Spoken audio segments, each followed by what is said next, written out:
Bueno, en la clase de hoy vamos a hablar, les voy a hablar yo, sobre HTML, sobre hojas de estilo en cascada y quizás lleguemos a ver un poco de JavaScript. Eh, no vamos a ver frameworks, no vamos a ver React todavía.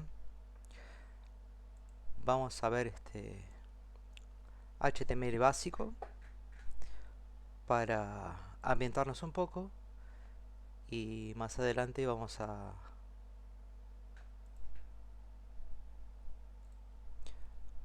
meternos más de lleno en eso.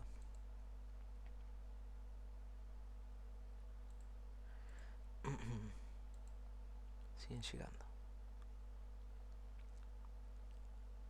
¿No se me escucha?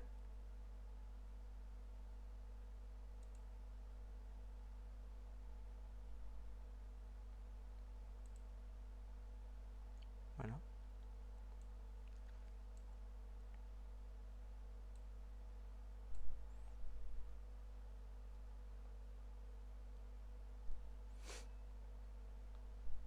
Fíjate si puedes arreglar el sonido. Te esperamos unos segundos.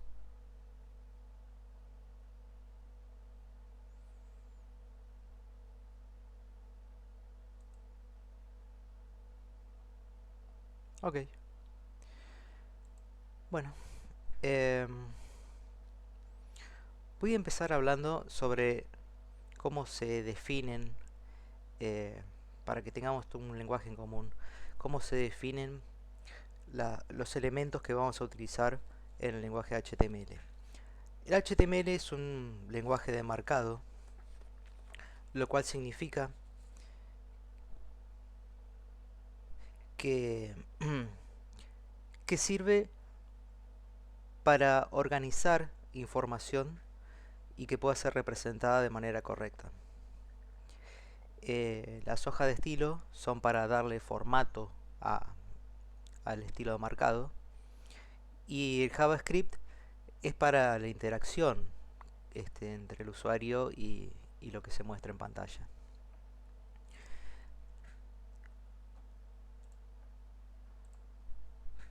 Como ya verán, no soy experto en Zoom, así que a cada rato van a ver que me sale la pantallita rara. Eh, bueno, definimos etiquetas a lo que está entre los signos menor y mayor.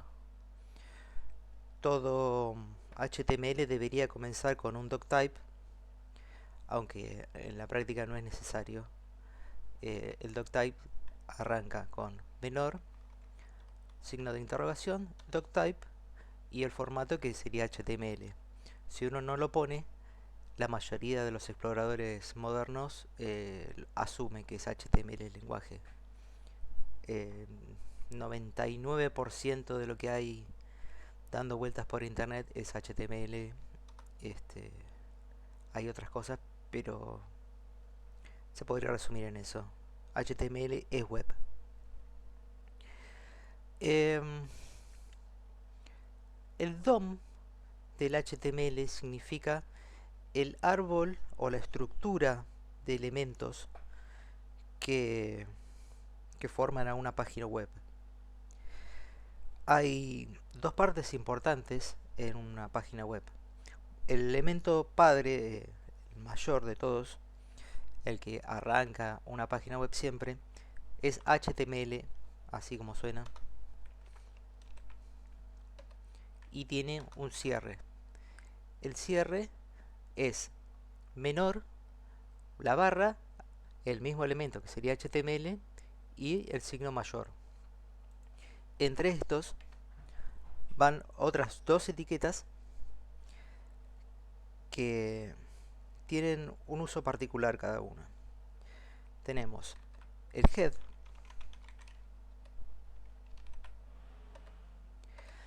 que es la información que no se va a mostrar, que no se va a representar en la página, pero que le va a servir al explorador, por ejemplo, para saber el título de la misma, para saber los scripts que tienen que cargar, las hojas de estilo, los metadatos, los permisos que le va a dar. Y La otra es el body. En el body sí se va a mostrar el contenido. Va a ser representado por elementos. Cada una de estas etiquetas puede tener atributos o propiedades. Por ejemplo, dos que son globales para todas son el ID, que si bien es de uso común usar comillas para poner el contenido, no es estrictamente necesario. Después, otra clase, otro atributo es la clase, digo, que nos va a servir cuando le demos estilo a la página y también para referenciar elementos usando JavaScript. Existe lo que se llama HTML semántico y el viejo lenguaje HTML que arrancó por allá por el 93, que mezclaba el estilo con el marcado. Entonces, por ejemplo, quedaron algunas etiquetas en el pasado. Por ejemplo, center, que ya no se debería usar esta. Otra que ya está medio en desuso es, aunque todavía sirve, es B, que significa bold o negrita. Hay etiquetas que reemplazan a estas que están deprecadas. Por ejemplo, strong vendría a ser lo mismo que B, o sea, el texto se mostraría en negritas.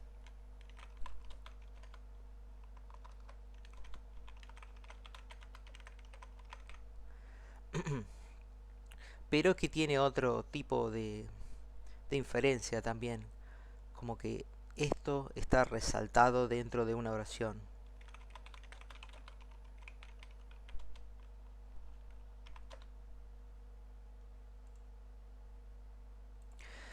Otra etiqueta que se usa para poner énfasis es M, que en lugar de poner en negritas, pone en cursiva. Esto suele utilizarse cuando uno quiere hacer énfasis en una palabra o resaltar alguna frase.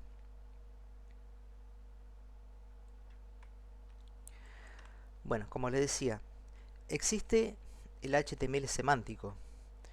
¿Qué quiere decir esto? Que si bien uno podría hacer toda la web con etiquetas div, que div es una etiqueta de tipo bloque, o sea que contiene a otros elementos que pueden ser de bloque o en línea, tiene varias variantes. Por ejemplo, si yo quisiera dividir una web, el contenido principal debería estar dentro de un elemento main, que el main debería aparecer una sola vez en la página, y es el contenido que cambia con cada selección de página dentro de la web. Por ejemplo, si estamos en una web de noticias, cada noticia se va a ver representada dentro del main. Las partes que no cambian, por ejemplo, podrían ser representadas como head o header, también podría ser. Header, mejor. Y footer, como su nombre lo dicen, son el encabezado y el pie de página.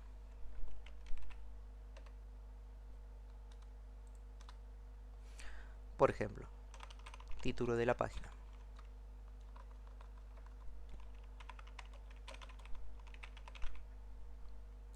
Y acá abajo podríamos poner copyright 2023.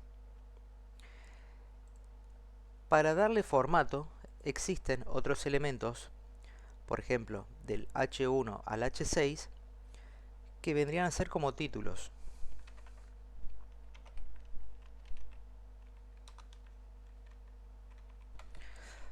La mayoría de los exploradores ya viene con un estilo eh, de fábrica, digamos, que se puede aplicar a los elementos y que ya tengan un cierto formato. O sea, yo con hacer el marcado bien, ya podría quedarme tranquilo que se va a ver, se va a entender lo que quise poner sin usar una hoja de estilos.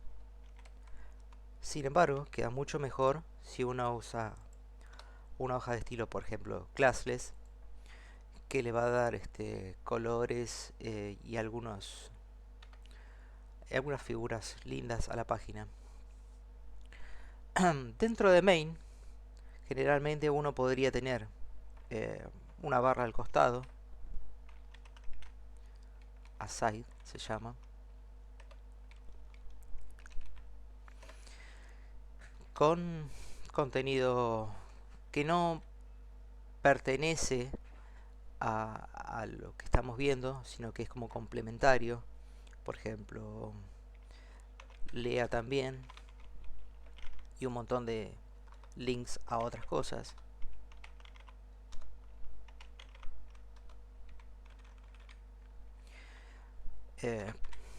Acá les voy a mostrar un elemento que es muy útil, que es para hacer listas. Si uno quiere hacer una lista ordenada, el elemento se llama OL, Ordered List. Si no importa el orden, si no necesitamos que estén numeradas, se usa UL, Unordered List. Y para cada elemento hay que envolver el texto o el link o la imagen o lo que se quiera poner dentro de una etiqueta LI.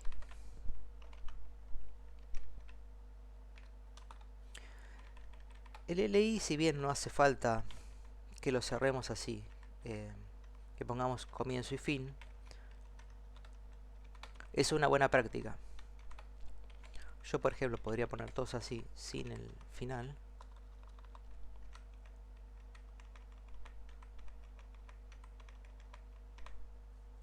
Y esto funciona exactamente igual, y es válido.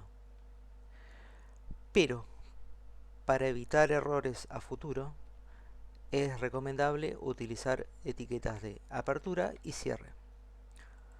La etiqueta de apertura es esta que tengo acá, que dice solamente el tipo de elemento, y la etiqueta de cierre tiene una barra al principio y después la etiqueta normal. También existen algunas etiquetas de autocierre, por ejemplo un input,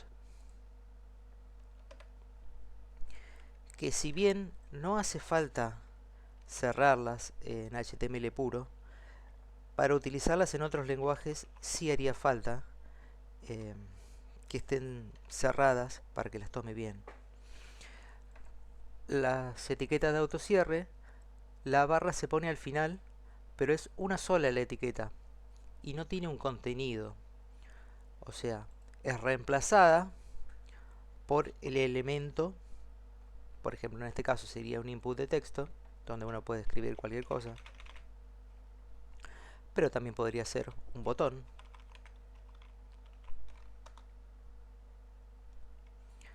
Y acá habría que ponerle en value qué es lo que quiero que diga. Aceptar, por ejemplo.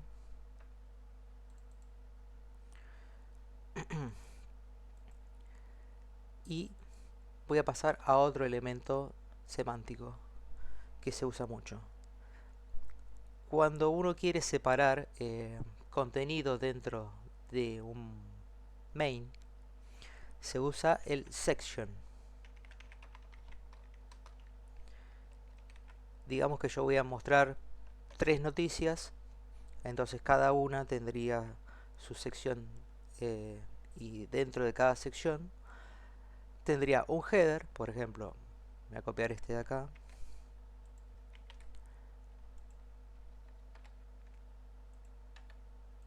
de la noticia voy a poner,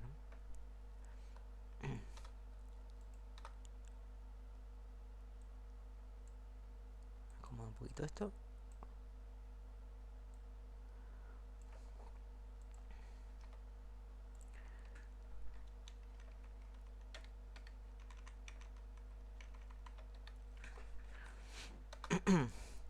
Y dentro del section uno podría tener, digamos, un fragmento de texto que podría tranquilamente reemplazarse y, o sea, tomarlo, aislarlo y que tuviera sentido por sí mismo sin ver el resto de la página.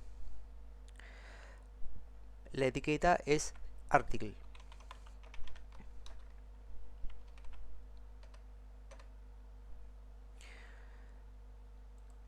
Y dentro de cada section también podría tener un footer, que por ejemplo podrían ser links de compartición de esto,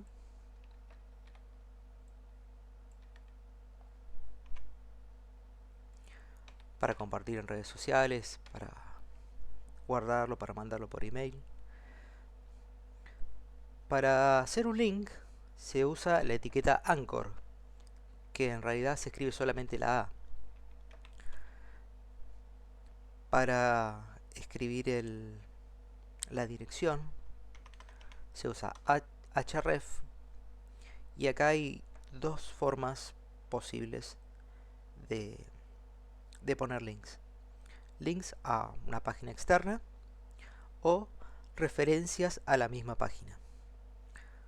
Si yo hago una referencia a la misma página, por ejemplo, si escribiera volver arriba,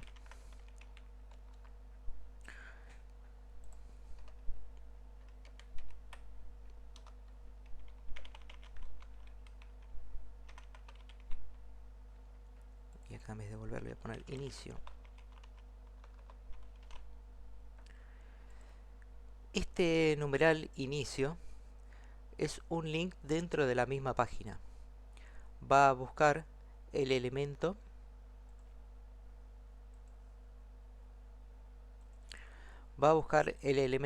que tenga ese ID. Si yo por ejemplo le pusiera ese ID al main,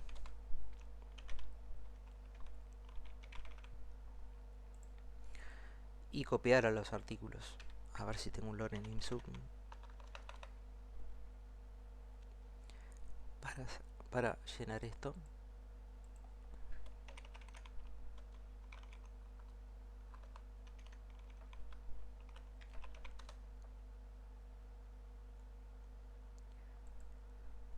El lorem ipsum es un texto que se suele usar para rellenar espacios y que está comprobado que a la vista se ve bien. Entonces yo lo copiaría acá dentro de una etiqueta de párrafo para mantener la semántica.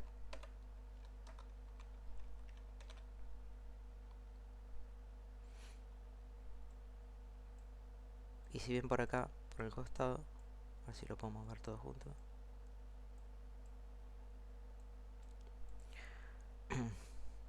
Ahí me lo estaría mostrando. Voy a copiar otros párrafos para que quede más prolijo.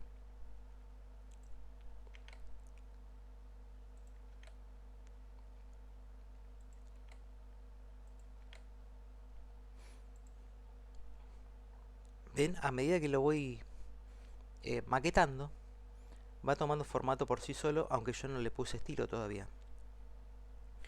Entonces lo que le quería mostrar, el link que tiene el hashtag inicio, cuando yo haga clic, me va a llevar dentro de la misma página a la posición donde está el ID, que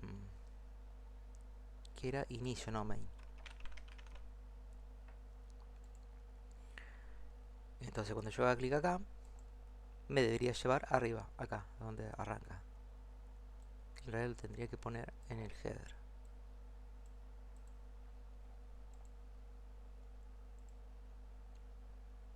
¿Ven?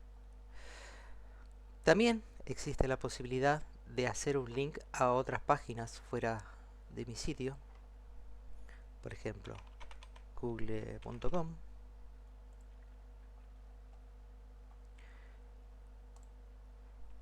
Y esto va a generar un problema. ¿Por qué? Porque va a querer cargar esta web dentro de la página que tengo sin respetar que pertenece a otro dominio. Entonces yo podría utilizar la propiedad target con el valor guión bajo blank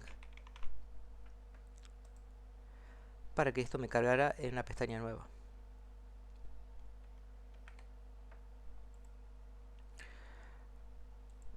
Bueno,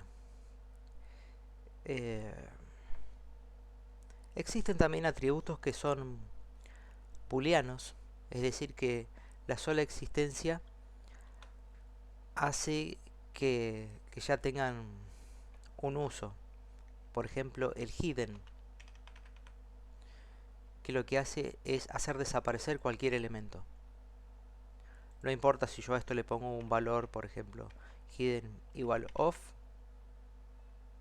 no me lo va a mostrar.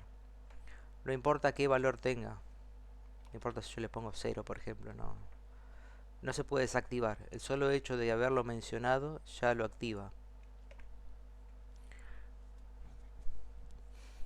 Después, algo interesante que les quiero mostrar antes de seguir son los comentarios. Para poner un comentario en la página hay que poner como si fuera una etiqueta. Arranco con el menor, pongo signo de exclamación y 2 guiones. Todo lo que siga a esto va a ser un comentario. Y para cerrar la etiqueta de comentario tengo que poner guión guión y el signo mayor.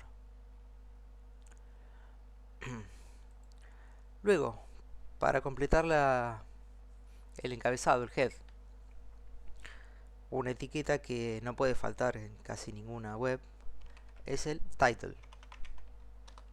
Es importantísimo porque esto es lo que le dice al explorador y, por ejemplo, a Google cómo se va a llamar nuestra web. En este caso, como no estoy viendo la pantalla, la pestaña directamente, no se va a mostrar el título, pero debería tener influencia si yo lo cargo en una pestaña nueva. Taller de full stack, vamos a poner.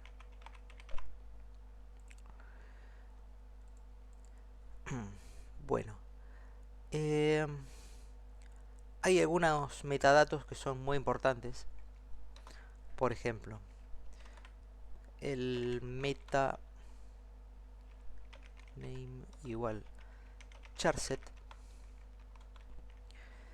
que debería tener valor de UTF-8 si no me equivoco. Y esto lo que hace es decirle al explorador que vamos a utilizar Unicode. Unicode es una forma de escribir las letras, de representar las letras universalmente, que uno, por ejemplo, podría utilizar emoticones, emojis. Vamos a poner un corazón negro. Si yo no tuviera el UTF, me mostraría mal este corazón. Tengo una espera.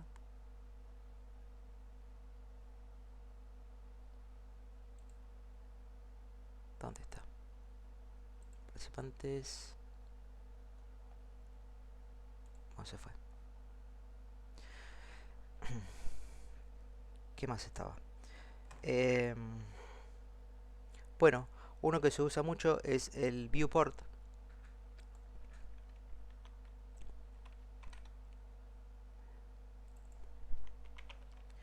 Esto nos va a servir, por ejemplo, para hacer páginas responsive. Esto significa que voy a poder adaptar el estilo a cualquier tipo de dispositivo, ya sea un celular, una tablet, una notebook, una pantalla de 4K, a lo que sea. Esto hace compatible el estilo, la hoja de estilo en cascada, con el HTML. ¿Qué más? A ver, tenemos por ejemplo el robots, que sirve para que Google nos indexe, para que aparezcamos en la búsqueda de resultados. El favicon, que no se usa un meta, sino que se usa un link. Link, rel, icon, le decimos el tipo de archivo que vamos a cargar, por ejemplo un JPG. Y en href pondríamos la imagen. Podría ser una imagen que esté en el root de nuestro proyecto, por ejemplo. Acá daría error porque no existe, ¿no? Pero tampoco lo mostraría. Existen también otro tipo de metadatos que no me voy a detener demasiado, pero quiero mencionarlos, que se llaman Open Graph. Se escribe así. Que podemos buscar en internet un poco de referencia.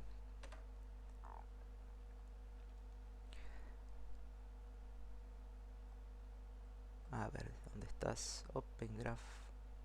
Este.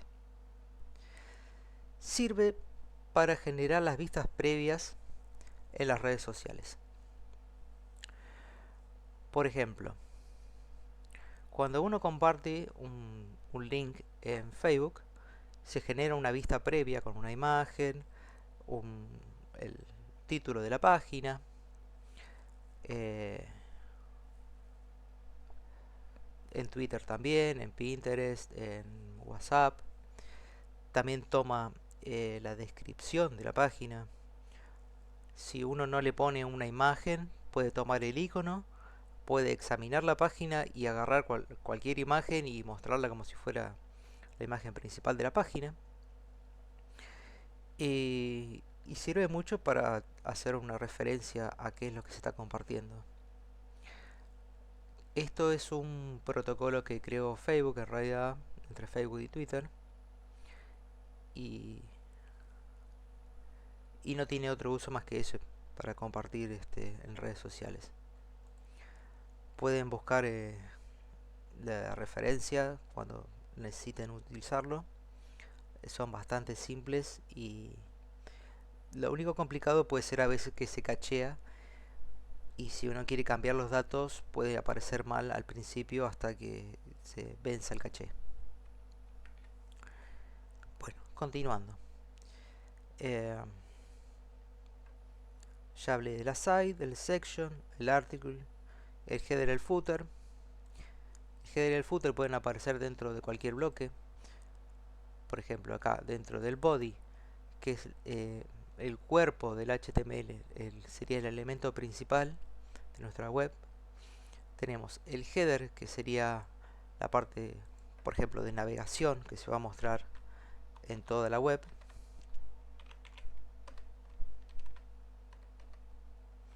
Y acá podría poner una lista desordenada.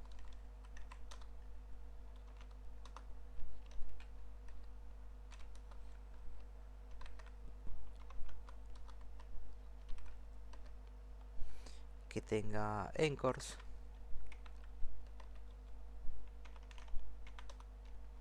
Por ejemplo, index.html, que sería esta página.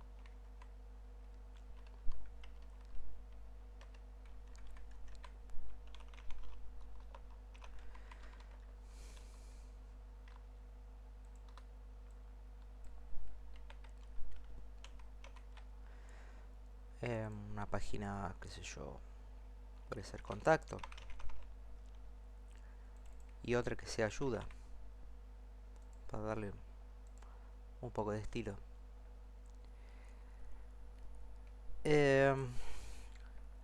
La etiqueta nav se usa mucho, por ejemplo, en los exploradores de celular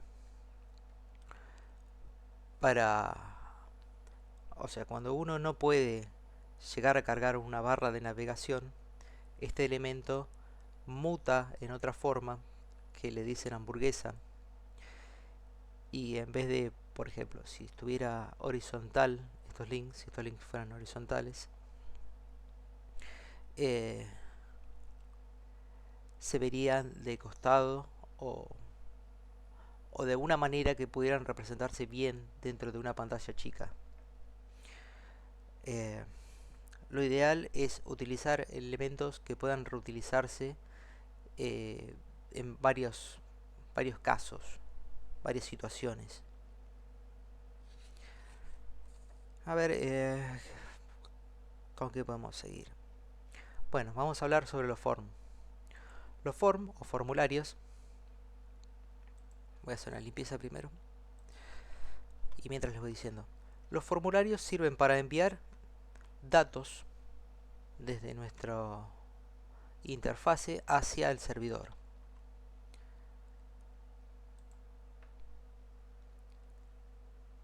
Sí.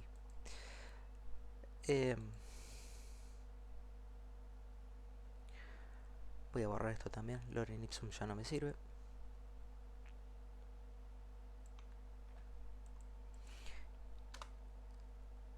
Los formularios, ahora lo voy a explicar de la forma tradicional. Cuando veamos React, voy a explicar una forma asincrónica de recibir y enviar datos, que va a ser todo basado en JavaScript, pero con el framework de React. Eso va a ser invisible al usuario y no va a haber un cambio de página.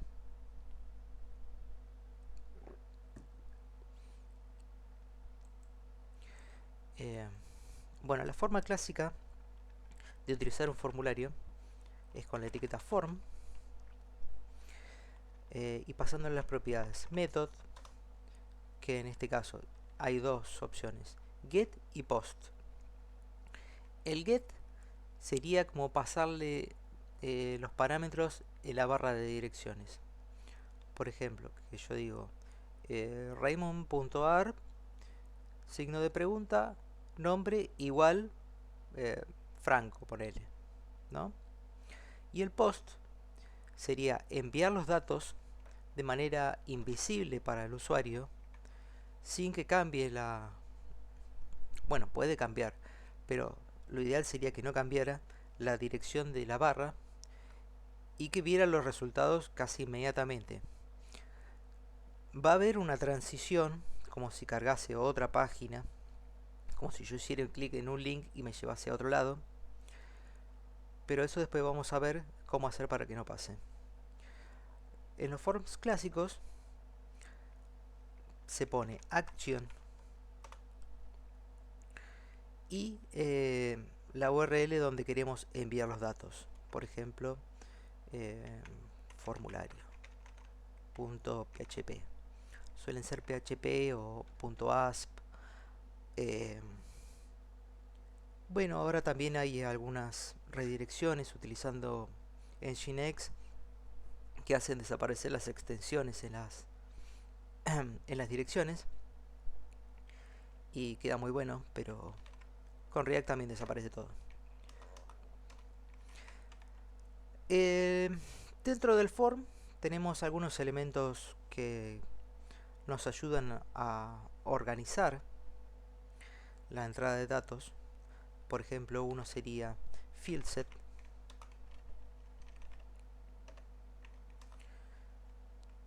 y al fieldset vendría a ser como una cajita donde uno puede agregar inputs, por ejemplo, de texto. Hay tipos para todo. Tenemos de fechas, de password, de color. Yo acá en este caso voy a hacer una etiqueta de autocierre, pero como ya les comentaba antes, no hace falta hacer esto en HTML puro. Sí, cuando hagamos componentes de React, sí nos van a pedir para validar que tenga un cierre cada etiqueta. Por ejemplo, en fieldset yo podría agregar una, ¿cómo sería esto? Como un label, otra etiqueta, digamos, que se llama legend, y lo que hace es agregar este recuadrito acá arriba donde puedo poner, por ejemplo, datos personales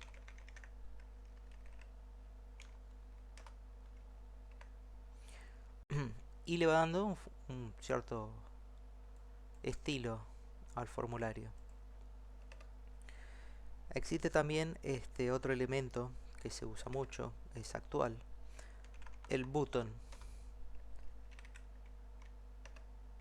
que para ponerle el contenido se pone dentro de las etiquetas. Enviar, por ejemplo. Por default, todos los buttons que estén dentro de un formulario y que no tengan un tipo definido van a ser de tipo submit, o sea, van a enviar el formulario. Si yo tuviera, a ver, button type reset, por ejemplo, lo que hace este botón es borrar el formulario. Limpiar, por ejemplo, le voy a poner.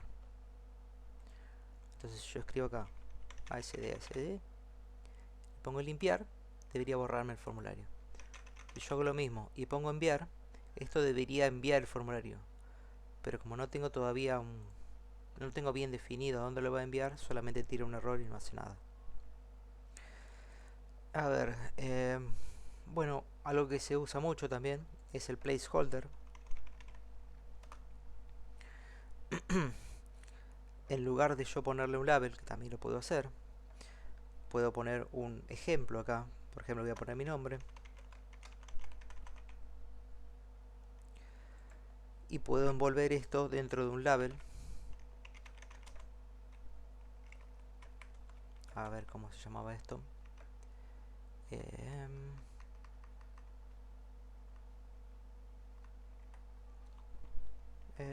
Creo que es así, label, nombre.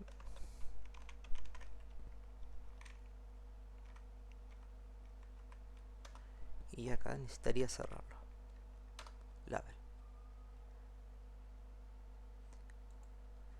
Bueno, como ven, esto me queda en la misma línea, porque son elementos en línea. Si yo quisiera separar esto, podría utilizar, por ejemplo, un div, que en este caso no estaría mal. Algo que no les dije. Todos los elementos semánticos que estoy usando, el main, el section, el article, el header, el footer, son todos sinónimos de div. El div significa división. División en el sentido de que es un bloque que contiene otros elementos. También existen elementos en línea, por ejemplo el span, que no hacen un final de línea, sino que si yo escribo, por ejemplo, texto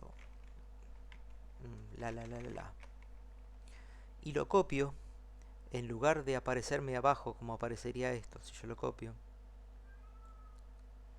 si yo copio esto, ¿desde dónde arranca? Desde acá. Si yo copio esto abajo, como son elementos de bloque, ocupan un párrafo cada uno, o sea, están separados por un retorno de línea. Los elementos span, como son en línea, no tienen un enter, un retorno. Entonces, al copiar esto, deberían aparecer uno al lado del otro, con una pequeña separación, con margen. Esto es muy importante tenerlo en cuenta. ¿Por qué? Porque a la hora de darle estilo, va a ser muy importante saber si estamos trabajando con un elemento en bloque o un elemento inline. Bueno, siguiendo con los input,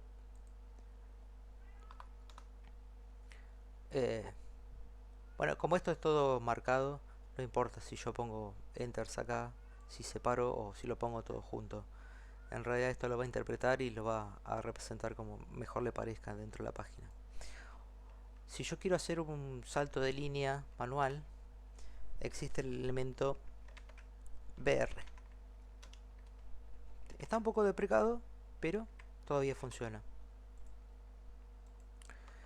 Lo ideal sería utilizar CSS y acá poner un margen, o sea, ponerle una clase al div y hacer que antes de, de empezar a mostrar el contenido tenga un margen o un padding dentro del mismo elemento. Esto lo vamos a ver en un segundo cuando pasemos a CSS. Existe también, para no dejar de mencionarlo, un elemento que se llama DataList. Es muy útil.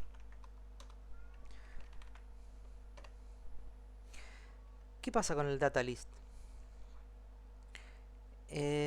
Contiene poner un ID, por ejemplo, a ver, ahora voy a buscar un ejemplo en internet porque no se me ocurre nada para poner. Para eso no conviene usar estilos por tema de semántica. Sí, pero estoy explicando HTML ahora. Estilos lo vamos a ver dentro de un ratito. Cuando yo hago un marcado, el explorador le va a aplicar el estilo por defecto que ya tiene. Es decir, todo esto que está representando acá a la derecha es el estilo por defecto que trae el explorador desde hace ya un tiempo, que traen todos como un estándar y se debería de ver igual en todos. Ojo, no significa que sea así. En Mac, en Linux hay diferentes fuentes, distintos estilos y, y puede que no se vea igual, pero no varía tanto como para llegar a hacer otra web. Me perdí un poco que estaba. Ah, sí, DataList. DataList.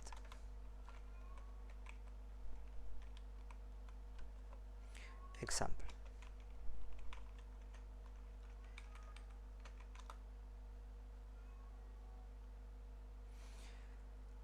Mm,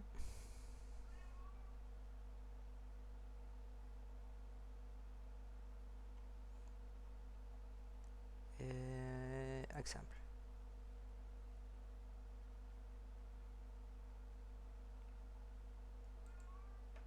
Esto es lo que pasa cuando uno tiene un DataList. Genera un autocompletado. Es decir, estos datos que están acá están cargados dentro del DataList. Vamos a buscar dónde está esto. Acá. Entonces yo copio estos valores y los pego dentro de la web que estábamos haciendo. ¿Dónde puse el DataList? Acá.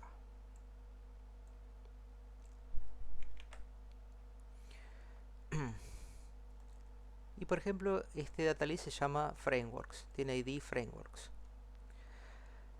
Si yo quiero cargar estos autocompletados dentro de un input, solamente tengo que cambiar acá en el input el atributo list y le tengo que poner el ID que corresponde al DataList, que era por ejemplo Frameworks. Entonces yo cuando venga acá me carga los datos que tenía dentro del DataList. Esto nos va a servir cuando ya tengamos algunos datos cargados en el backend. Digamos que, por ejemplo, que tengan los nombres de algunos usuarios que me resulten útiles. Y cuando yo empiece a escribir me va a sugerir el autocompletado.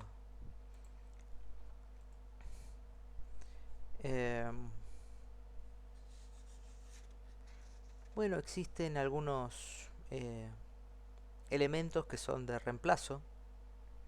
Por ejemplo, video, audio, imagen, que podrían llamarse de autocierre pero en realidad son un tipo de marcado que es reemplazado por el explorador, o sea, es reemplazado por otro elemento. No tiene un contenido en sí.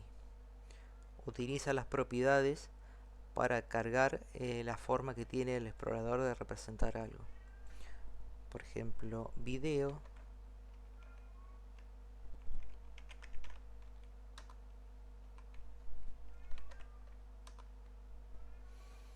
Eh, ¿Cómo se cargaba esto? Ah, tenía autocierre. Para cargar un video tendría que poner source y acá la URL o el nombre, si está en el mismo directorio, del video que quiero reproducir. A ver si puedo cargar un video en algún lado.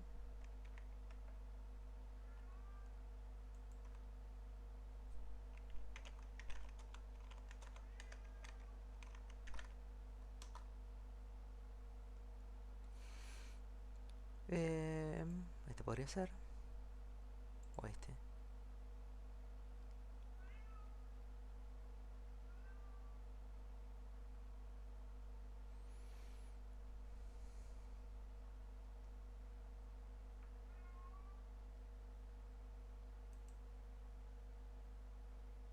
Copio la dirección.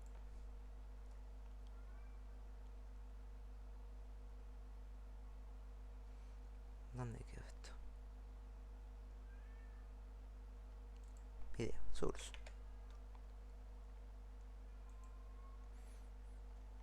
Ahí está intentando cargarlo.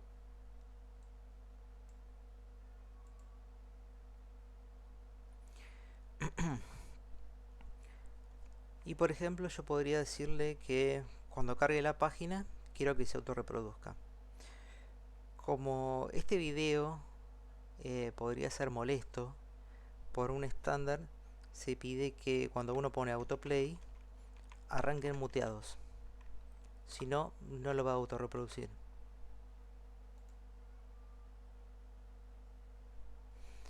Y para mostrar los controles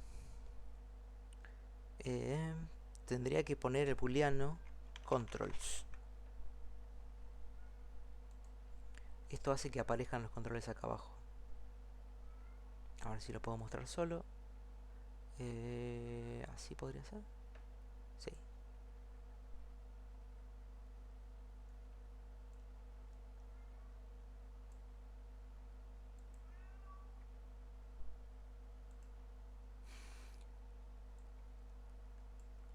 Bueno, como les decía, estos son elementos reemplazables.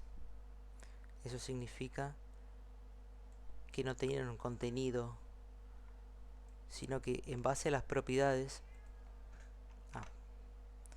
en base a las propiedades que le puse, se representa utilizando la tecnología que tenga el explorador.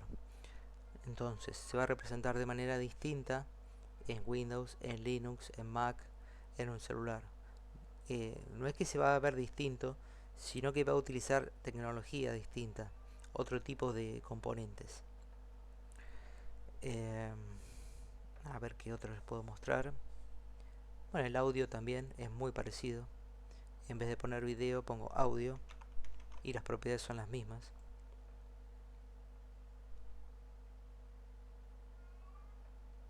Tendría que sacar el muted.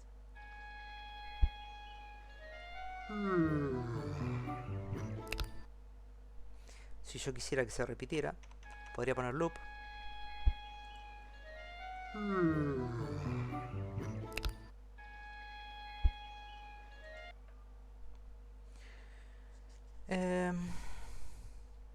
El image es un caso similar. La etiqueta es img. También carga con el source.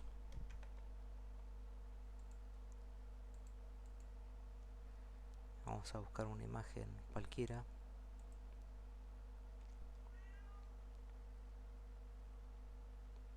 Esta estaría bien.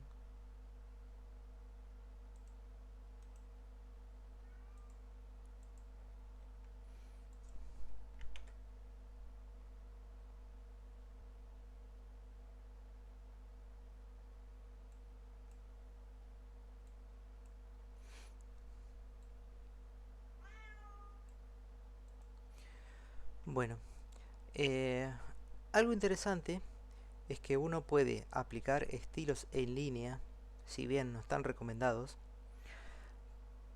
para casos en los que el contenido sea muy dinámico.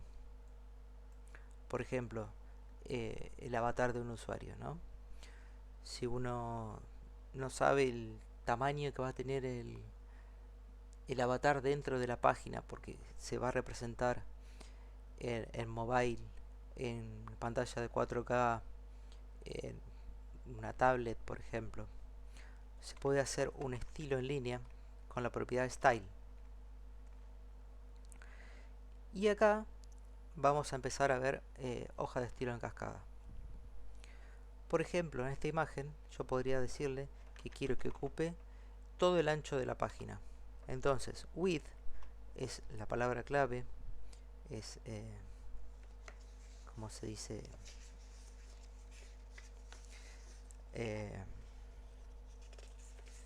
la propiedad. Y el valor sería, por ejemplo, 100.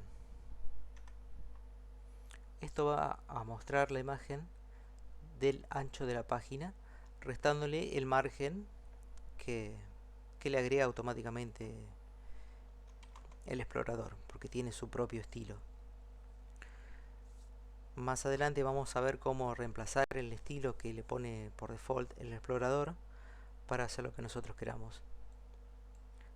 Voy a mover un poco esto para que vean que va cambiando el tamaño la imagen.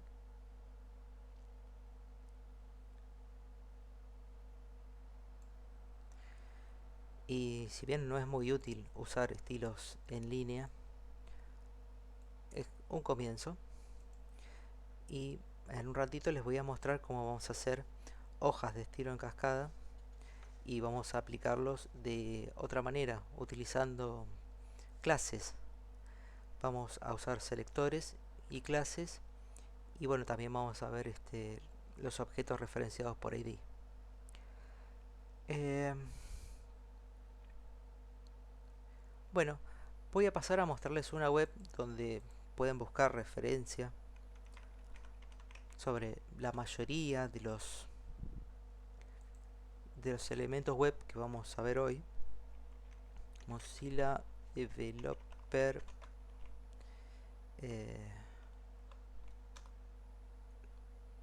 se llama MDN. Está en casi todos los idiomas, creo. A ver si está en español por acá. Es... sí.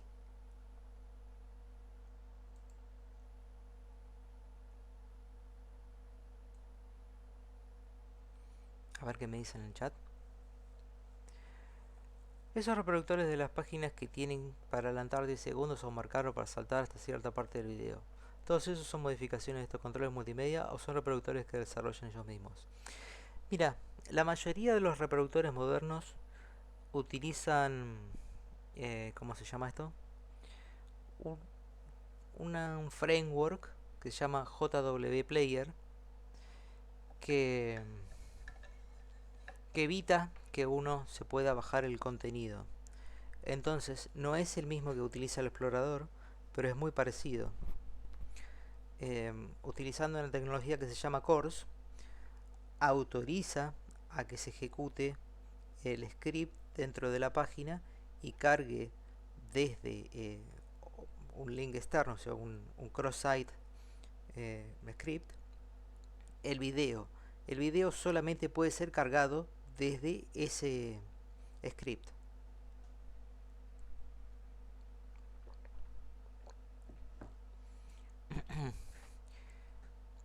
Bueno, dentro del MDN podemos encontrar cualquier cantidad de referencia a todos los elementos HTML. También vamos a encontrar referencia a propiedades de CSS que nos van a ser muy útiles. A ver, por ejemplo, si pongo RGB y nos va a hablar del estándar RGB de los 3 canales, rojo, verde y azul, por sus siglas en inglés. em, CSS data type color, por ejemplo. Acá me habla de las funciones que vamos a usar en el CSS.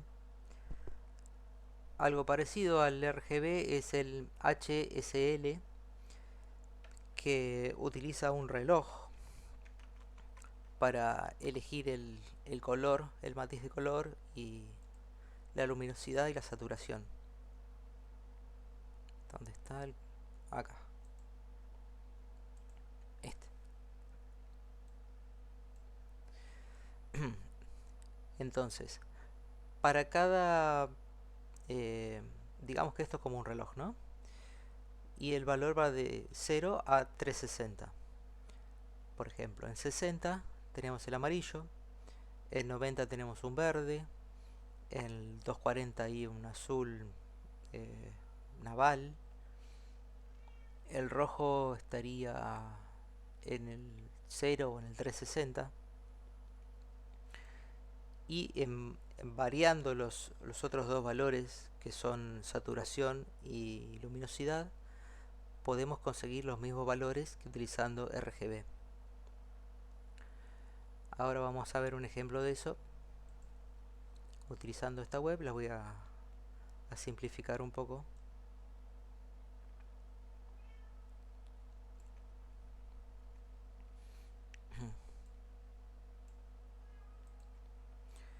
Por ejemplo, yo acá voy a abrir la hoja de estilos y le voy a decir que todos los colores de mi página van a... O sea, todo el texto de mi página va a ser de color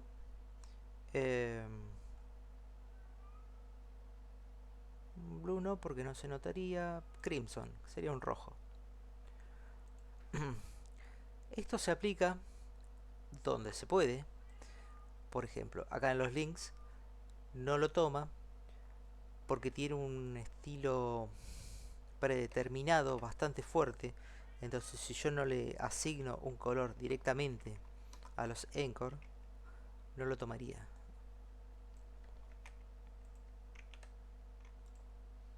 Pero si yo lo hago así, sí lo toma. Ahora, esto tiene como una especie de herencia. Si nos pusiéramos a pensar, body es todo el contenido de la página. Porque body, esta etiqueta, contiene a todos los demás. Si yo le aplico un estilo acá dentro de... Ah, no. Dentro de header.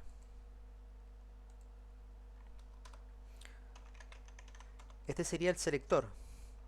Donde estoy escribiendo header es la parte donde yo quiero aplicar el estilo que voy a escribir ahora, las declaraciones. Por ejemplo, le voy a cambiar el color. Le voy a poner otro color. Le voy a poner verde. Header está dentro de body. Dentro de body, por ejemplo, yo escribí Open Graph. ¿Dónde escribí Open Graph? Acá. Y lo podría dejar como un H1, por ejemplo, para que no me rompa el HTML que tenía.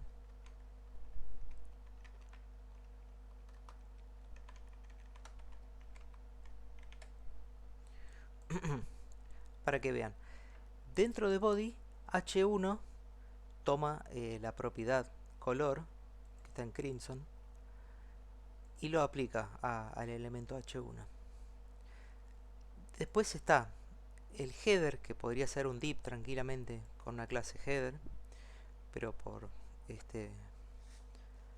utilizar ¿cómo se llama? HTML semántico, utilizamos el nombre adecuado para cada uno. Toma la declaración que le dice acá, forest green, verde bosque, y los anchor, que están dentro del header también, o sea, es un anidado bastante complejo. Tenemos body, header, anchor. El body le va a dar esta propiedad a todo. Sin embargo, el header lo va a sobreescribir. No va a sobreescribir anchor porque no hereda el color. Pero si yo le pusiera otro color acá, lo que tenga dentro del anchor también va a cambiar. A ver, si pusiera orchid. Entonces todos los ítems que son eh, hijos del anchor van a cambiar. Vamos a hacer otra cosa. En vez de tener una lista, voy a poner un H2.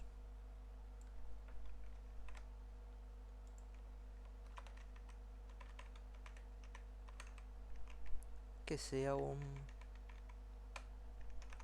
subtítulo. Y lo voy a poner dentro de un anchor.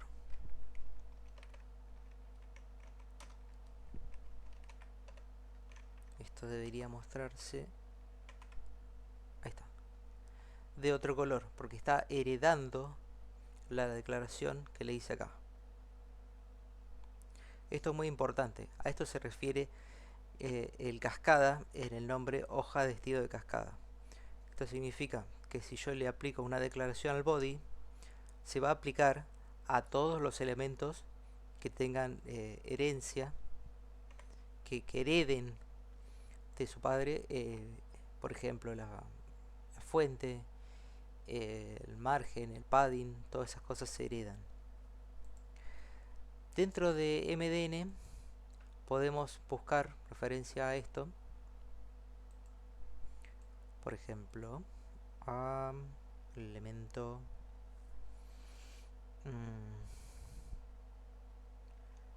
image, no, el background. El background no se hereda. Si vamos acá a las especificaciones, nos dice que no se hereda.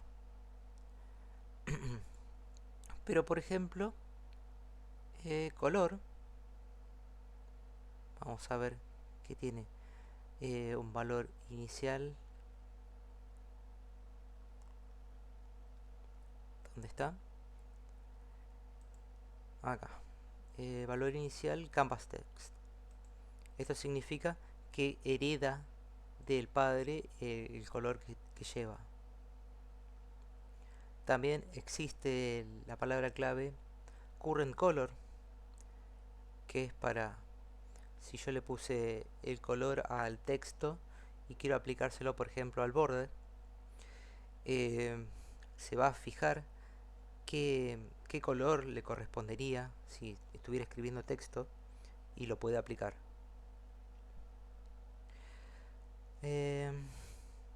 Bueno, no les dije, las hojas de estilo se pueden poner en cualquier lugar de la página utilizando la etiqueta style, arranca y cierra, pero lo ideal es ponerlo en el head. ¿Por qué ponerlo en el head? Porque esto va a cargar antes que todo el resto de la página. Hay dos formas de cargar el style. Se puede hacer así y dentro escribir las declaraciones directamente, o hacer un link. Igual que cargué el favicon, si yo pongo rel, ¿cómo se llamaba esto? Style sheet.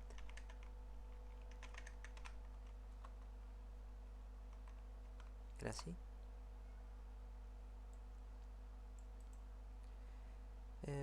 Copy. Vamos a asegurarnos que estamos poniendo bien. Sí.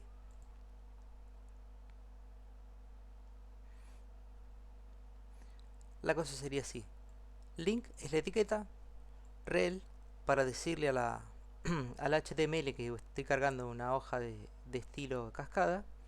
En el href cargaría el archivo .css y me faltaría ponerle el type. El type es text barra CSS. Si omitimos esto, la mayoría de los exploradores normales, comunes, va a entender que es una hoja de estilo y lo va a interpretar bien.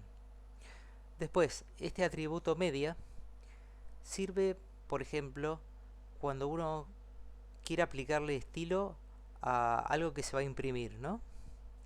O que se va a mostrar en algo que no es una pantalla, una interfase gráfica.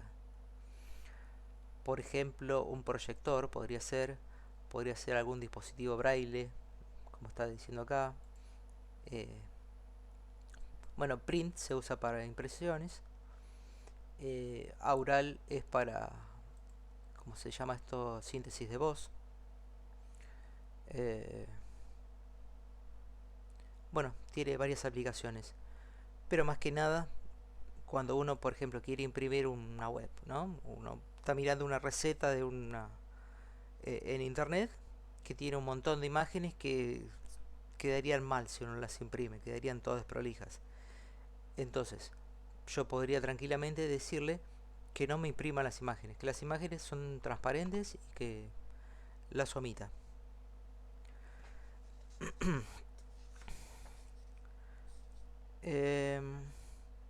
Bueno, dentro de color hay varias formas de definir el color.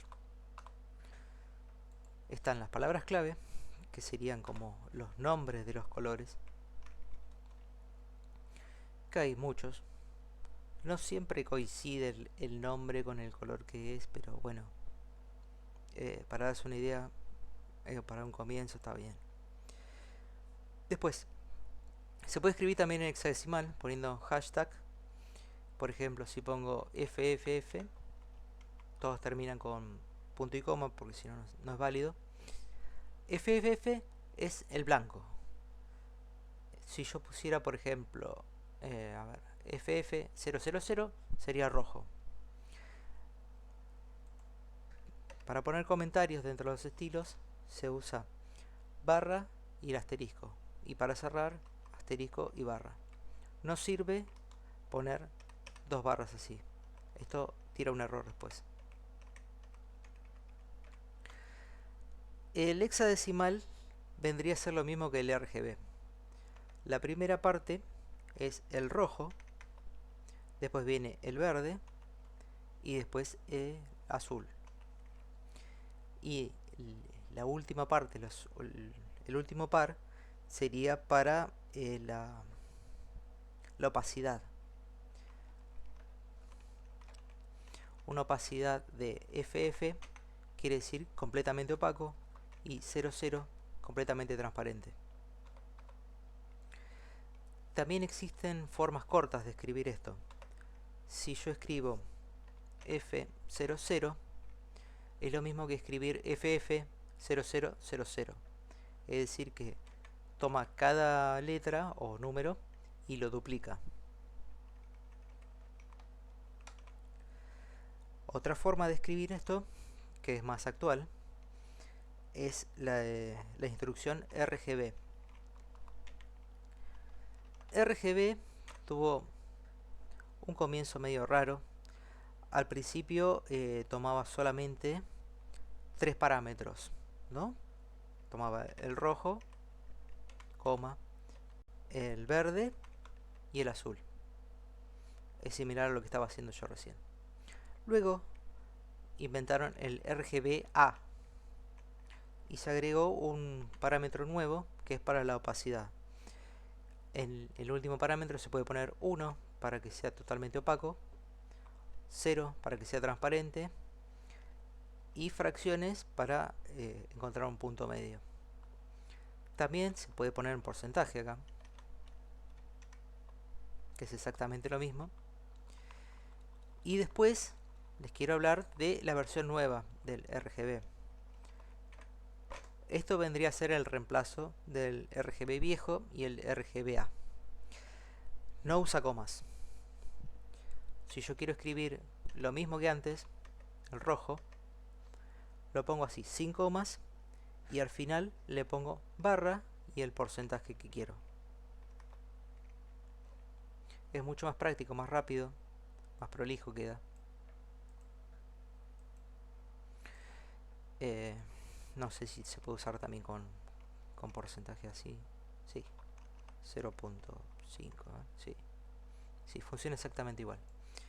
Bueno, y un método nuevo, que es poco conocido, es el OKLCH.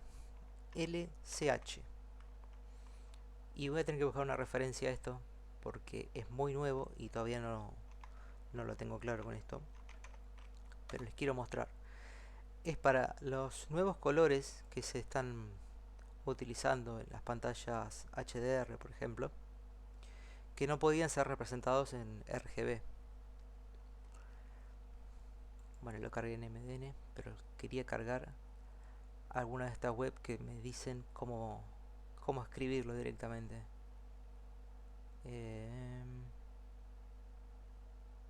A ver este.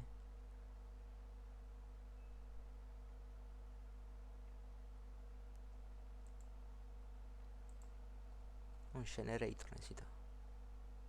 O picker, a ver.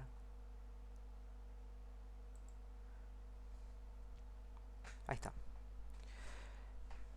Es parecido, pero es diferente. Se pueden hacer mucho más colores con esta técnica. Y la forma de escribirlo es así, con el porcentaje, el número y bueno, yo usaría un generador para hacer estos colores porque es difícil llegar a esto y conseguir el color que uno quiera. Lo que sí se puede hacer es tomar un color en RGB o RGBA o en HSL, que también es parecido al RGB, y convertirlo a esto y luego ajustarlo. Y algo que tiene de lindo el CSS es que si yo por ejemplo pongo así el color y debajo vuelvo a escribir color y lo pongo en formato nuevo, si no me soporta el formato nuevo, eh, lo va a escribir de la manera que pueda. A ver si me deja. Sí. Si no puede utilizar el LSH, va a hacer un fallback, es decir, va a tomar el valor que le había asignado antes. Es muy importante el orden en que yo haga las declaraciones, porque ese va a ser el orden de fallback. O sea, OKLSH va a tener preferencia si es que se puede utilizar. Si no se puede utilizar, el anterior a esta definición va a ser utilizado. Después hay algunas palabras claves, por ejemplo, a ver, vamos a copiar todo esto. Podría poner transparent para que desaparezca el texto. Podría poner initial, que es el color que traía antes de que yo le aplicara el estilo. ¿Cuál otro podría ser? Bueno, el current color, que vendría a ser el color que tenga el padre. En este caso, como es el body, no tiene un padre.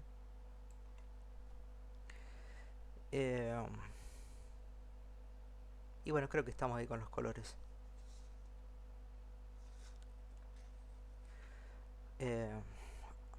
Algo que se hereda también, aparte del color, es el font family.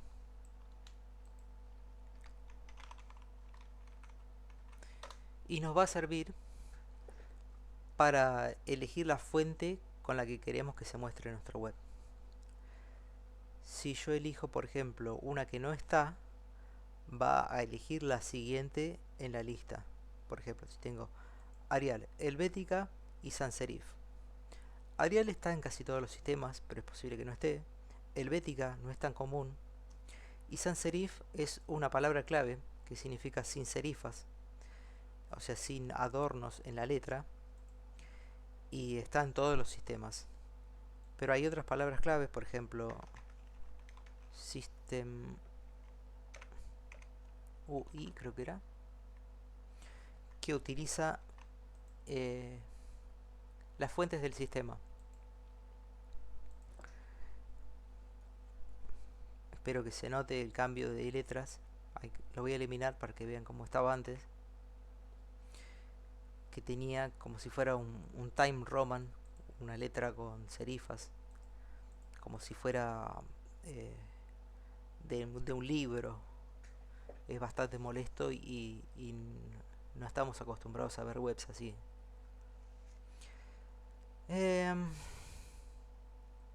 Bueno, ahora puedo hablarles de las pseudoclases para continuar con CSS y no perder demasiado tiempo.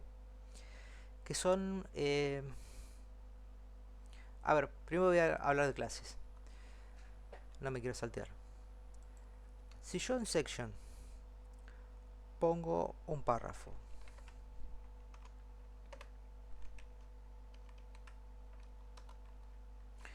y a este párrafo le doy una clase,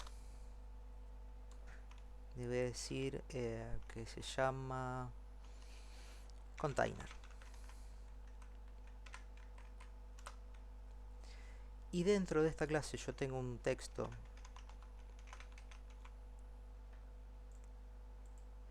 cuando yo aplique un estilo dentro del body, por ejemplo, o en section para no irme tan lejos, voy a cambiar el color, voy a ponerle, a ver, F90,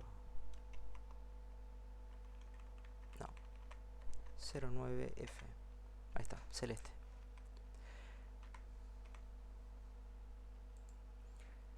Este texto random está heredando el color de la declaración que hice de section. Si yo hago un selector de clase, había puesto container, va a buscar todos los elementos que sean de clase container, porque estoy buscando esa clase, y va a aplicar lo que yo le diga. Por ejemplo, voy a poner color red, y como tiene una, o sea, como está definido más fino, o sea, estoy eligiendo todos los elementos que sean container, no estoy eligiendo todos los hijos que tenga section, va a tener prioridad esta declaración, por más que yo lo ponga al revés. Por más que yo escriba así, que esto debería sobreescribirlo si estuviera si tuvieran la misma especificación. Pero como es más directo, como va más puntual al elemento P de clase container, tiene prioridad y entonces aplica esa declaración de manera exclusiva, digamos. Las clases, como ya les dije, se pueden repetir, igual que los elementos. Con permiso, comparto el link de un grupo de WhatsApp que armé para compartir material y dudas. Sí, perfecto.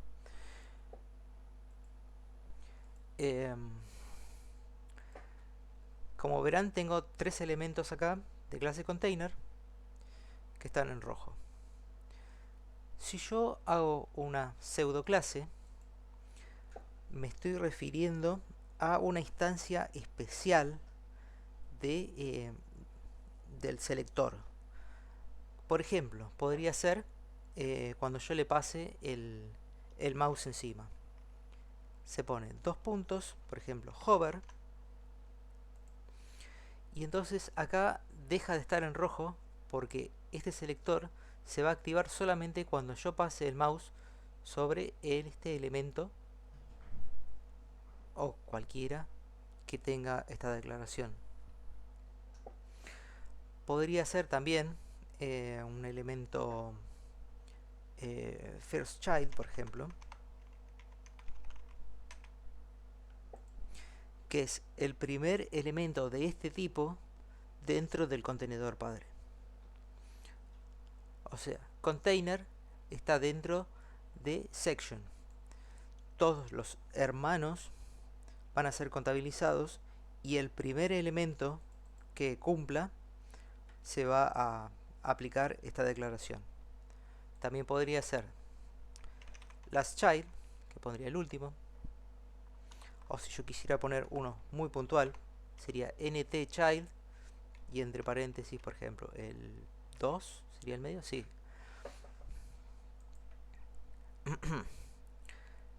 Bueno, hay otros pseudoelementos, pseudoclases, que por ejemplo sería active. Active es cuando uno hace clic sobre un link y momentáneamente queda seleccionado. Focus, por dar otro ejemplo, es cuando uno pone el foco sobre un elemento, que debería ser un input, por ejemplo, o un button, para que tenga sentido esto.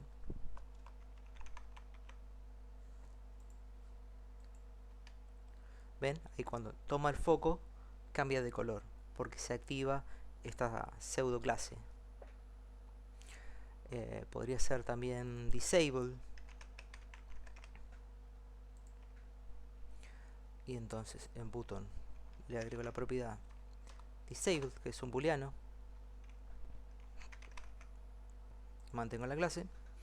Y se aplica porque, si bien está desactivado, le estamos pasando la declaración de color. Después tenemos otros que son pseudoelementos que acompañan a un elemento. Por ejemplo, podría ser el after, que se usa bastante. Y por ejemplo, yo le podría agregar algo después del botón, ¿no? Acá se ve que le está agregando después del botón. No es parte del elemento en sí, no se va a ver representado dentro del DOM del HTML, pero sí va a aparecer en la página. Ven que se aplica a todos los elementos que cumplan con la clase container. Por ejemplo, podría ponerle un signo de exclamación y cambiarle el color a otra cosa, cambiarle a crimson. Y entonces pasaría a ser como un elemento aparte, como un adorno que le hago. También podría poner un before.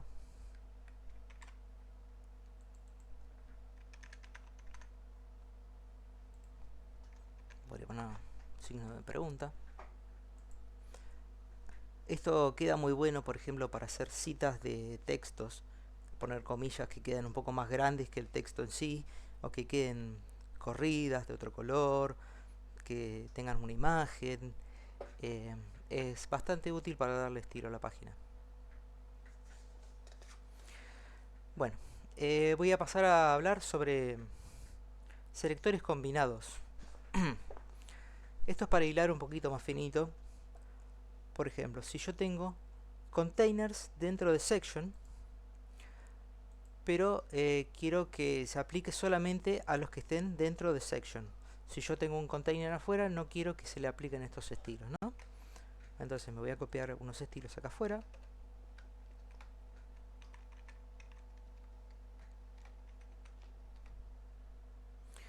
Y ven que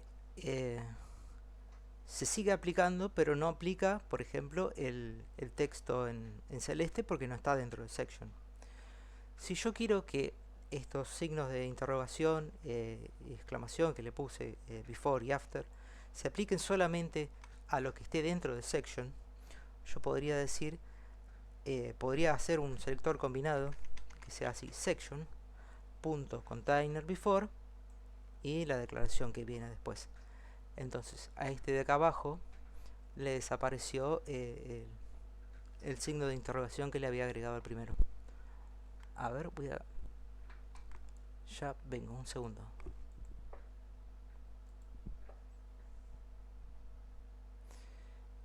El content y el color sí, son declaraciones dentro de la clase. ¿Qué me pasó?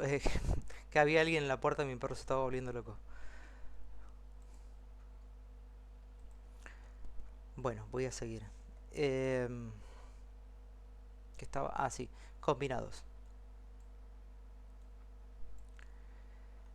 El- Esta declaración de acá se va a aplicar solamente a los elementos que tenga la clase container dentro de un elemento section. Ahora, esto puede llegar a tener un problema, porque puede ser que nosotros queramos que solamente se aplique a los que estén inmediatamente después del section. O sea, si yo quiero que se aplique solamente a las clases, a ver, voy a poner una clase dentro de otra para que vean que esto puede pasar.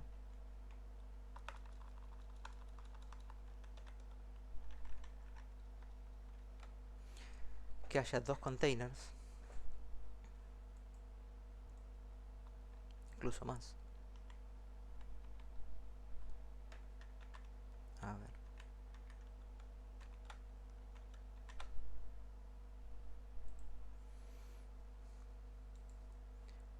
Y yo a container lo voy a hacer inline.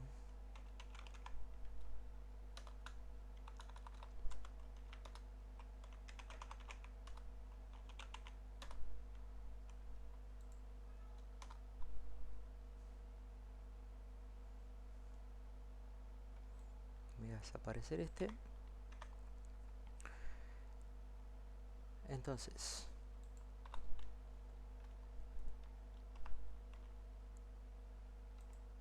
display inline.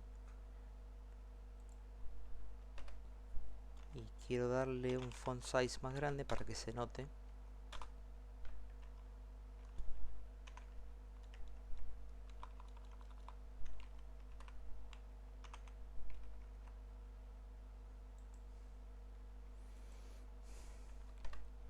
Y un margin, no, un padding left de 10 píxeles.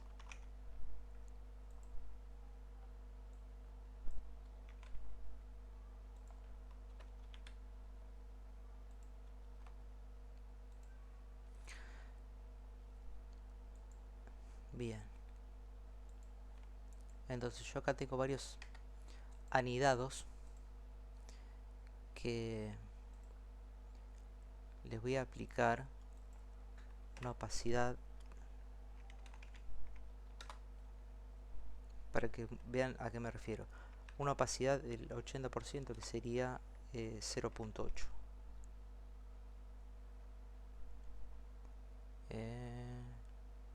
Sí, un poquito menos.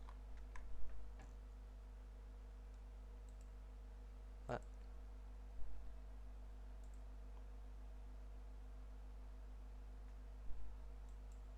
a ver si se lo pongo en otro lado. Ahí está. ¿Qué era lo que quería mostrarles con esto? Que si yo anido componentes, eh, se puede ir multiplicando alguna propiedad. Por ejemplo, si la opacidad está a la mitad, cada vez que se vuelva a aplicar, se va a ver menos esa propiedad. Entonces, puede ser que yo quiera que solamente se vea... Ah, esto se estaba mostrando mal porque... Ahí está. Que solamente se vea si es inmediatamente el hijo del elemento padre. Sería 62, ahí. Y acá también. Este mayor indica que tienen que ser hijos directos de section. O sea, no se va a aplicar la declaración si no es un hijo directo. Ahí está.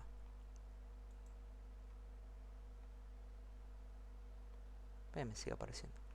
Bueno, no importa. Voy a borrar esto.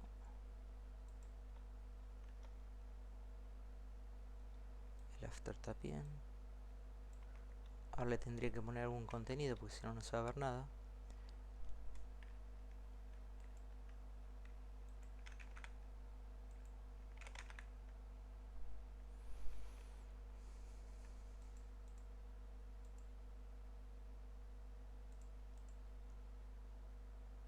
Bueno, no pasó lo que estaba diciendo.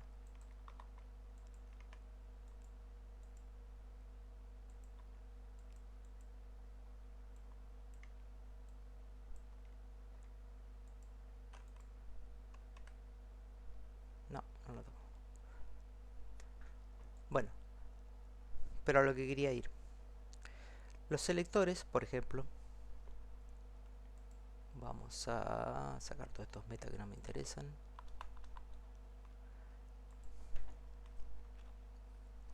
Header tampoco lo voy a dejar. Creo que me voy a quedar con este. Footer tampoco me interesa.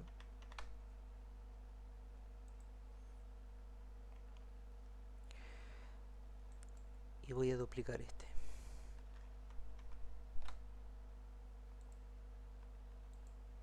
Entonces tengo varios containers.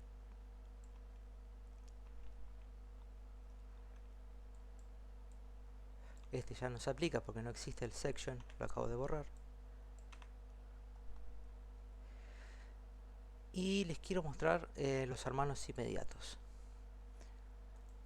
Por ejemplo, si yo tengo... hasta lo tengo que mostrar en línea para que se pueda ver esto que quiero mostrar.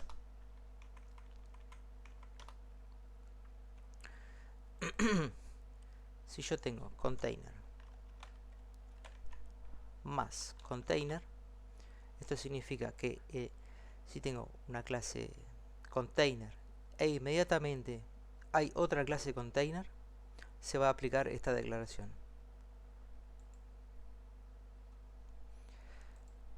Como acá se cumple,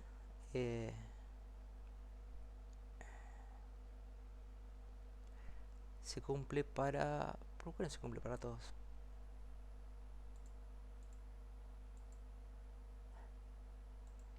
Bueno, es solamente para el hermano inmediato, o sea, tomaría uno solo. Y si yo le pongo una tilde, es para todos los que estén en el mismo nivel. Pero no lo está tomando bien. Qué raro. Por ahí es por esta web. O le habré pifiado el nombre a alguno.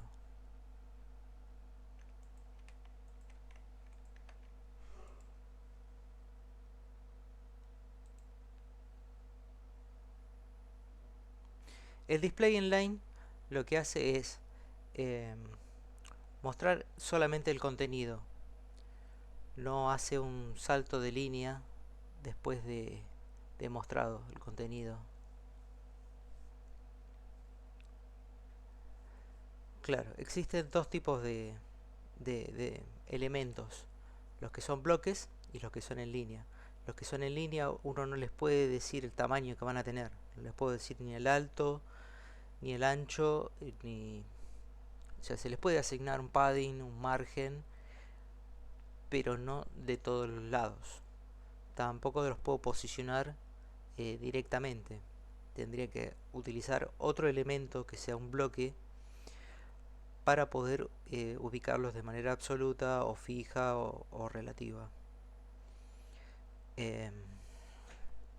A los objetos bloque sí les puedo asignar el tamaño específico que quiero que tengan.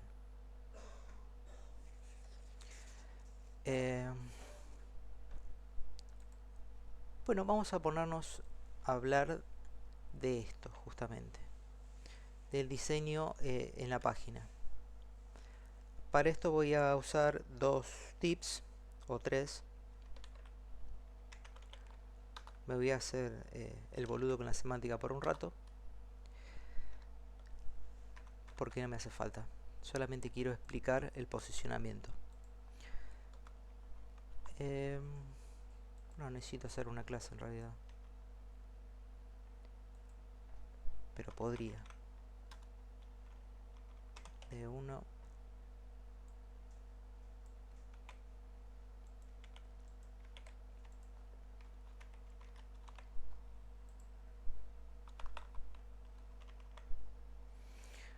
Entonces, punto D1, abro llaves y puedo hacer declaraciones. Le voy a asignar a estos objetos que son de tipo bloque un ancho que se escribe con width, 2 puntos de 150 píxeles, una altura que se escribe height, 2 puntos también 150 píxeles, un background que es el color de fondo, que podría poner el celeste, que me gustó bastante, F90 era, no, 09F.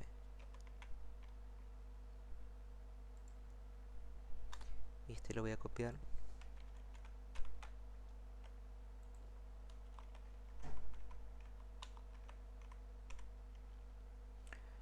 Voy a cambiar el color por otro.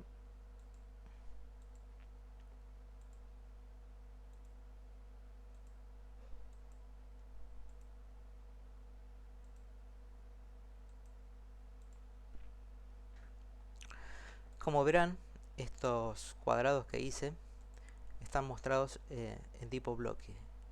Esto quiere decir que cuando termina uno, hace un salto de línea y arranca a dibujar el otro. Tiene unas propiedades que se llama clear, que lo que hace es que cuando termina no se puede escribir más en esa línea.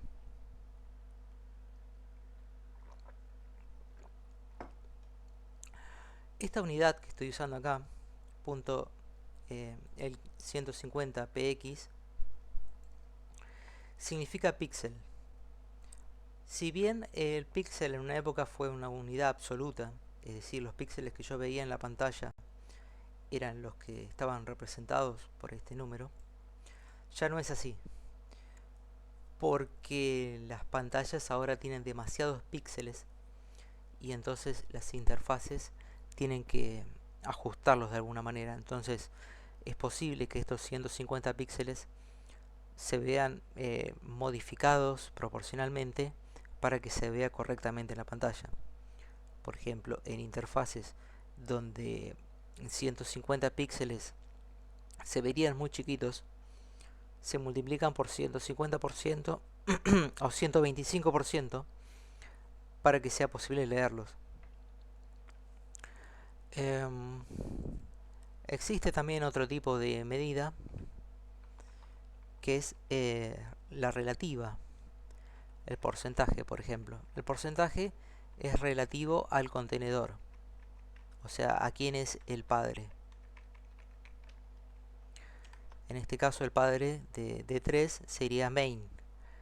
Main, como es un div que no tiene ningún tipo de declaración, el padre es el body. El body tampoco tiene un tipo de declaración. El body en realidad sería como un inline. Sería algo relativo, porque los objetos se pueden posicionar relativamente al contenido de body, pero no está ocupando toda la pantalla. Y más que nada porque acá me está faltando el meta, que es el que dice cuánto ocupa el width. Name width content. A ver cómo era esto.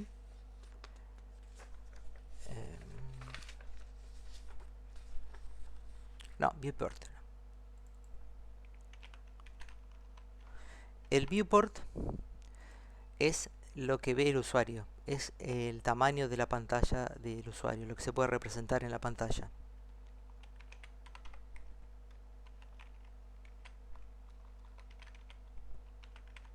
Device width.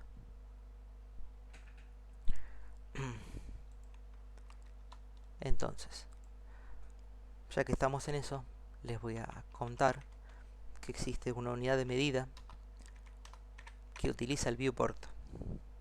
Entonces, height 100 bh. Este es el viewport. Como verán, volvió a aparecer el verde acá. Voy a comentar esta línea para que se note lo que pasó. Al ponerle yo un alto específico a un objeto de tipo bloque, puedo utilizar una medida relativa dentro de sus hijos. Por ejemplo, en la clase T3 le puedo asignar una altura del 50%. ¿50% a qué se refiere? 50% del tamaño total que tiene el contenedor padre.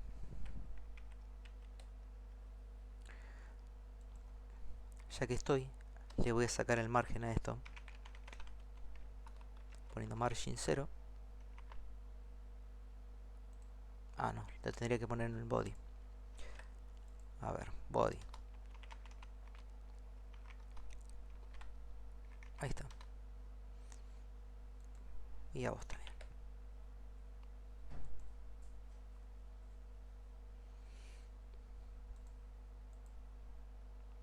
Este de acá tiene un pequeño margen que no sé de dónde sale. A ver.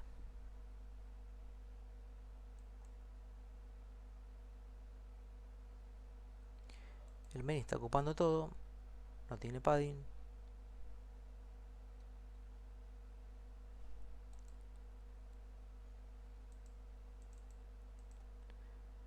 El body no tiene nada. Esto que estoy utilizando ahora es la consola de desarrollo que trae la mayoría de los exploradores basados en Chrome. Es muy útil porque me muestra a mí las propiedades que tiene cada elemento. Y esta web, por si no lo dije, Kodi.link, es una web que desarrolló mi héroe, digamos. Se llama Miguel Ángel Durán. Es un desarrollador español. Vino hace poco a la Argentina, estuvo dando unas conferencias. Todo este curso está basado en enseñanzas de él. Espero no decepcionarlo. Y como es... y está muy bueno para practicar. Estas tres divisiones que tiene acá. La de la izquierda es para HTML, la del medio es para estilo de cascada CSS y la tercera es para JavaScript. Después acá a la derecha se mostraría el resultado de lo que uno va haciendo en vivo. El loco importó de cierta manera la interfaz de Visual Studio Code que se puede utilizar vía web. En cualquier sitio se puede instalar esto y utilizar las ventajas de Visual Studio. Por ejemplo, acá ven que tiene propiedades de Visual Studio. Puedo compartirlo, puedo bajarlo, tiene dependencias. Está muy bueno esto.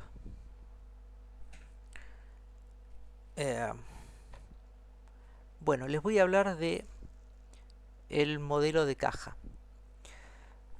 Cuando... A ver, voy a borrar. Hay un title ahí que está... Taller de full stack.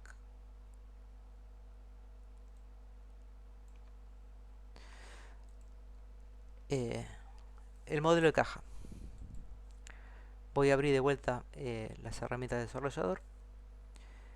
Y yo, por ejemplo, a esta caja de 1 le di un ancho y una altura de 150 píxeles, ¿no?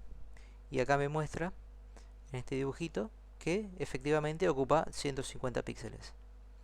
Si yo me paro sobre el elemento acá dentro de la vista de HTML, me dice que tiene 150 píxeles por 150 píxeles.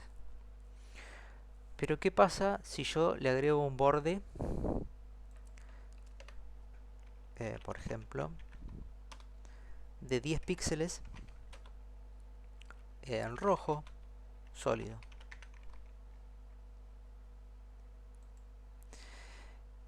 Se me deformó la vista. ¿Qué pasó acá?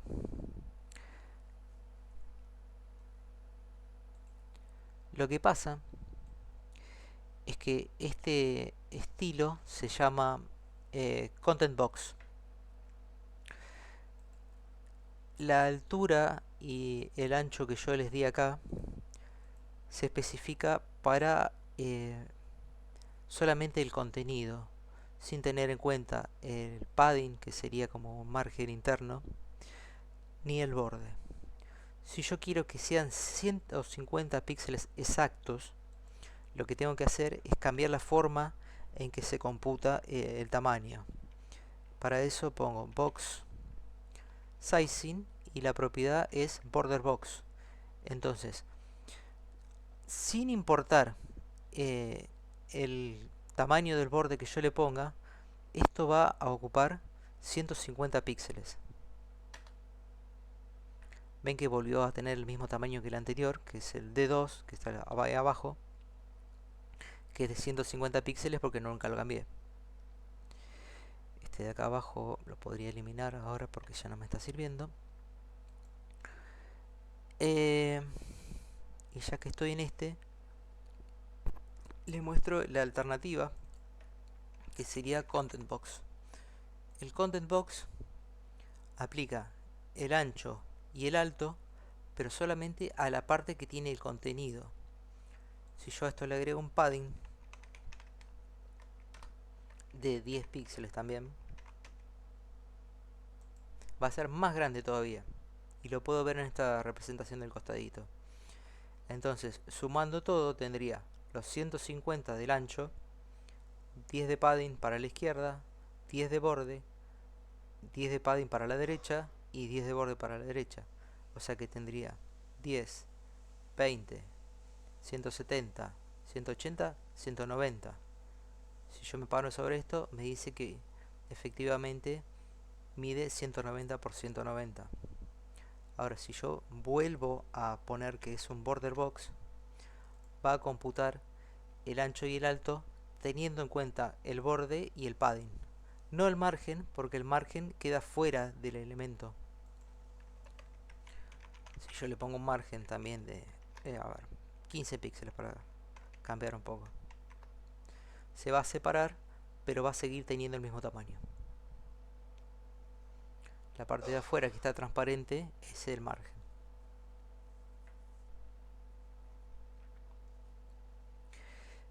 Los elementos en línea, como ya les había dicho, no se les puede setear un alto ni un ancho, porque solamente tienen en cuenta el contenido.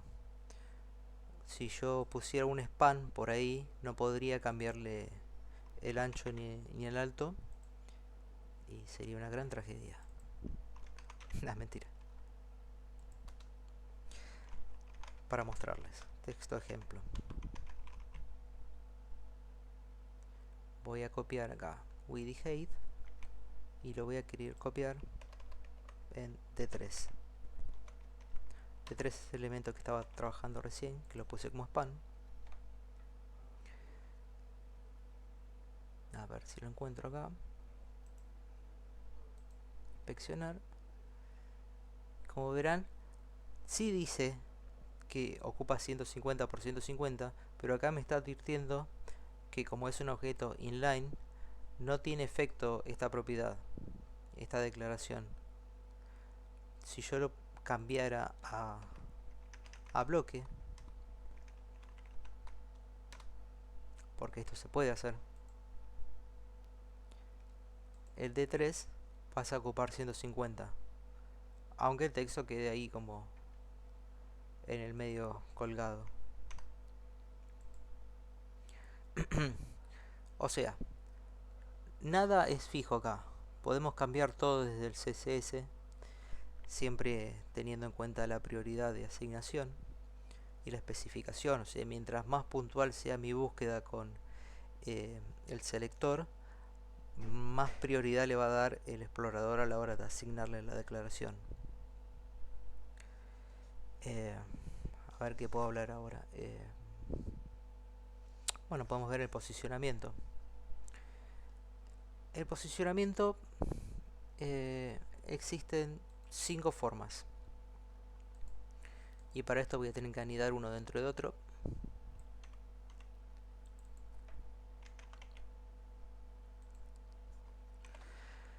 Ahora vamos a dar otro tamaño. Sacarle un poco de estas cosas.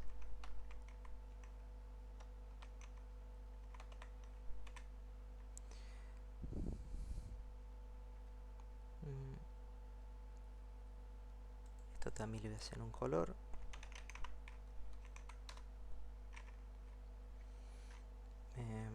Verde. 50 píxeles. 100 y 100.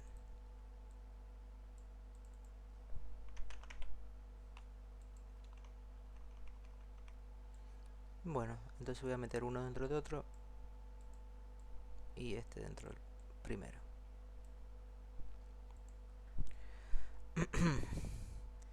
Como cada elemento contiene al otro, el posicionamiento arranca desde el punto 0, ¿no?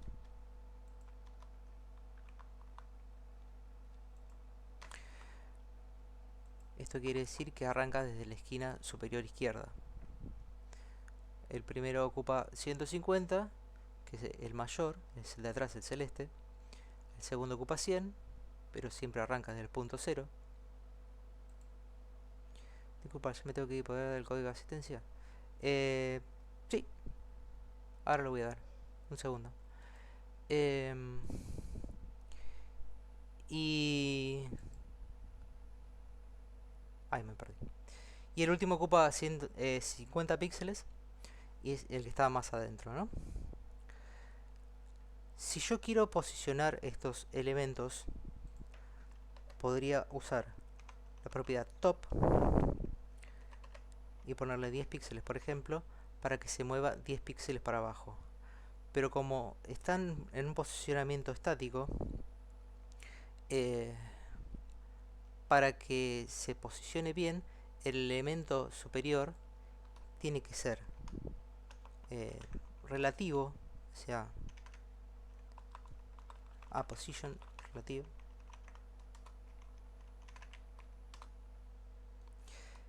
y el segundo debería ser absoluto o stick, podría ser también, o no, stick, sí, stick.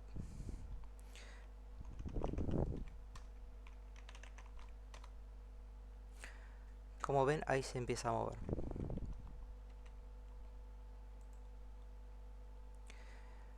¿Por qué pasa esto? Porque el absolute se posiciona con respecto al el elemento padre que sea relativo, al último elemento padre que sea relativo. Si yo no tengo un elemento padre relativo, va a buscar a la página misma y que va a arrancar desde cero, como siempre. A ver cómo vamos de tiempo. No me quiero extender demasiado tampoco. Ya son las 8.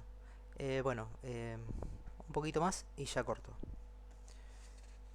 No vamos a ver JavaScript entonces hoy, pero sí les quiero mostrar la posicionamiento fix, por ejemplo.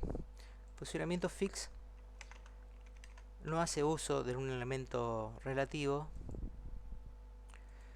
sino que si uno no lo pone, va a hacer uso de la pantalla del usuario.